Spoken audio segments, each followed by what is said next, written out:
maganda ho ang panahon, maganda ang klima. Kaya ho tayo nagwalay ng ating mga biik.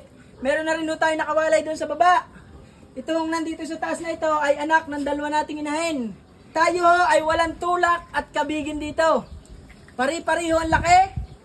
Yan ho ang patunay na si Milya ng Walyo ay talaga namang quality. Ay, napakalalaki. Ito ho ay 26 days old pa lamang. Atin na nga hong iwinalay dahil ho, tama na rin naman sa edad. Pero ang sa totoo niya, kami nagwawalay ng 28 days old.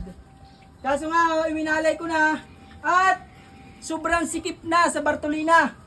Sobrang lalaki. Ay baka maipit pa. Ay matakaw na rin naman kumain.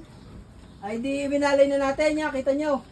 Ito ho ay bukas o sa isang araw ay kukuhanin ho dito yung 10. Wala na ho yung pilian. Dumampot na lamang dahil ho pare-pareho yan. Gayon ang laki. Tapos may matitira ho ditong yung 3 ho dito pa ay pangbarakoy ng isa at isa dalawa inahinin. Kaya ho may matitirang 5 heads. Kung maibigan nyo, pwede ho kayong kumuha sa akin. 5 ang matitira dito. Quality yan. Yan ho. Lalakay.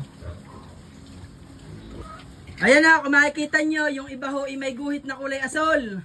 Tinandaan ko ho lamang dahil ho yan ang anak ng isang inahin. Tapos yung wala hong, yan, tingnan nyo, yung bara ko, yung laki. Yan ho, walang tanda, yan ho ay anak ng isang inahin. Yan. Tinandaan ko ho lamang para pagpunta ho ng buyer natin, ay di may sasabihin tayong ito ang anak ng isang baboy. Kailangan ho, pag kayo bibili na ng biik, kita nyo ho yung magulang at kita nyo rin yung similya na isinumpit kung saan nagmula.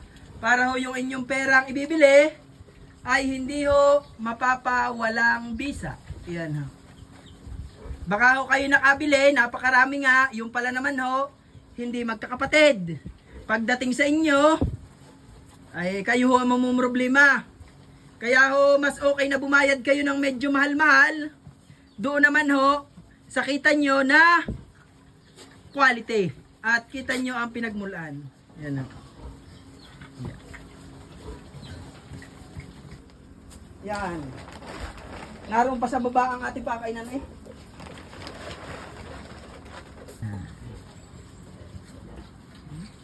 Sa mga magpapasumpit, para ho maging ganito ang inyong mga biik, message nyo lamang ako. Ayan, huwag kayong manghinayang sa kaunting kamahalan dahil quality talaga. Ayan, tingnan nyo naman. Mga maskulado, malalaki.